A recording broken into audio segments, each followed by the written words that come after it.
Japan के दारुल-हुकूमत Tokyo के नेवा में एक झील के किनारे किसी जापानी ने देखा कि एक मुर्गाबी के जिस्म में एक छोटा सा तीर पेवस्त है।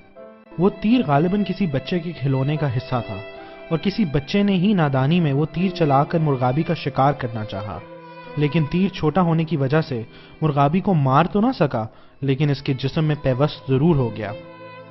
जापानी शहरी ने जख्मी मुर्गाबी को देखा तो उसने रेस्क्यू वाले अमले को फोन कर दिया।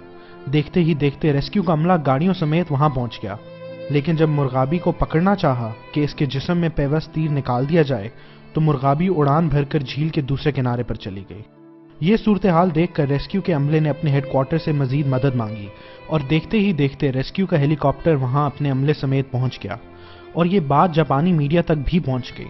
रेस्क्यू अमला इस मुर्गाबी को इलाज की गर्ज से पकड़ना चाहता था और मीडिया के लोग मुल्क भर के अवाम को लाइव कवरेज के जरिए आगाह कर रहे थे। हर कोई इस बेज़बान परिंदे की तकलीफ के हवाले से परेशान था और इन्हें ये फिक्र लाहक थी कि कहीं ये मुर्गाबी इस छोटे तीर की वजह से मर ना जाए। कई घंटों की तको-दो के बाद मुर्गाबी को पकड़कर इसे वेटरनरी अस्पताल ले जाया गया, जहां इसका इलाज किया गया। खुदा करके मुर्गाबी का तीर निकाल कर इसके जख्म का इलाज करने के बाद इसे एक अवामी हजूम के सामने फिजा में उड़ा दिया गया। लोगों ने तालियां बजाकर खुशी का इजहार किया और यूं एक बेज़बान परिंदे की जान बच गई। शायद वो परिंदा कहीं जाकर जापान के लोगों के लिए स्टेटमेंट तो ना दे सके, शायद जापान की हुकूमत और वहां के रेस्क्यू के अदारे के हक में प्रेस कॉन्फ्रेंस भी ना कर सके, लेकिन इस परिंदे के जरिए इनके अपने ही मुल्क के लोगों को ये पैगाम जरूर मिल गया कि इंसान तो इंसान, चरिंद परिंद भी अल्लाह की मखलूक हैं और इनको भी दुख और तकलीफ से बचाना चाहिए। 28 नवंबर को कराची में स्टेट लाइफ बिल्डिंग से एक नौजवान के जान बहक होने की खबरें सबने देखी और पढ़ी होंगी। 23 साल ये नौजवान, जिसका नाम अवैस बेग बताया जाता है, एक मरीज बाप का बेटा था जिसने ना सिर्फ बीकॉम कर रखा था बल्कि बीकॉम के इम्तिहानात में पहली 10 पोजीशंस हासिल करने वाले स्टूडेंट्स में इसका नाम भी शामिल था। ये नौजवान MBA करना चाहता था, लेकिन पढ़ाई के साथ साथ मेहनत करके अपने अखराजात और घर वालों की मदद भी करना चाहता था। अवैस बेग 5 बहन भाइयों में दूसरे नंबर पे था। इसकी बड़ी बहन की शादी हो चुकी है और अवैस बेग अपने वालिदैन का बोझ बांटना चाहता था। वो स्टेट लाइफ बिल्डिंग के 8वें फ्लोर पर KESC के दफ्तर में इंटरव्यू के लिए गया था। वो शॉर्टलिस्ट हो चुका था और इसका फाइनल इंटरव्यू होना था। इसके साथ इसके 2 दूसरे दोस्त भी थे कि अचानक शॉर्ट सर्किट की वजह से बड़ी इमारत के निचले फ्लोर पर आग लग गई। आग के शोर और इस दौरान बिजली की मौतली ने माहौल को खतरनाक सूरत हाल से दोचार कर दिया। अवैस बेग ने घबराकर अपने दोस्तों को आवाज दी, लेकिन कोई जवाब ना आने पर वो अपने औसान बहाल ना रख सका।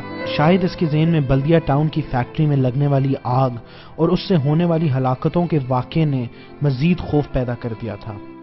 अवैस बेग ने खिड़की के रास्ते बाहर निकलने की कोशिश की।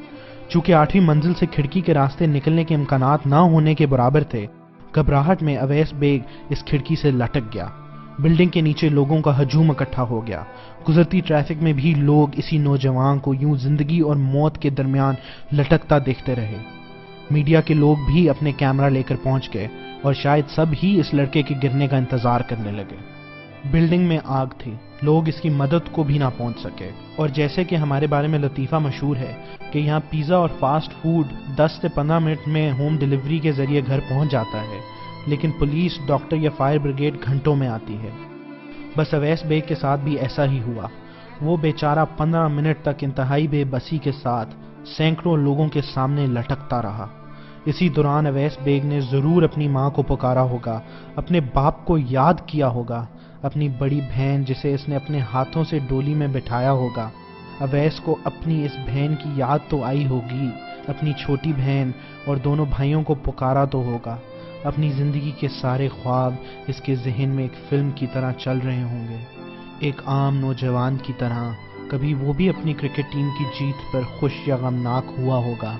मुल्क की हर कामयाबी पर इसका भी सर फख्र से बुलंद हुआ होगा, लेकिन आज अपने ही मुल्क में इसका कोई गमख्वार ऐसा ना था जो इसे जिंदगी दे सके और इस अपने ही देश में अवैस के लिए कोई हेलीकॉप्टर उड़ान ना भर सका। लोग इसकी बेबसी का तमाशा तो देखते रहे, लेकिन किसी ने जमीन पर हिफाजती तौर पर फोम के गधे ना बिछाए, जहां कुछ देर के बाद गिरकर अवैस ने दम तोड़ देना था। काश अवैस जापान में रहने वाली एक मुर्गाबी होता।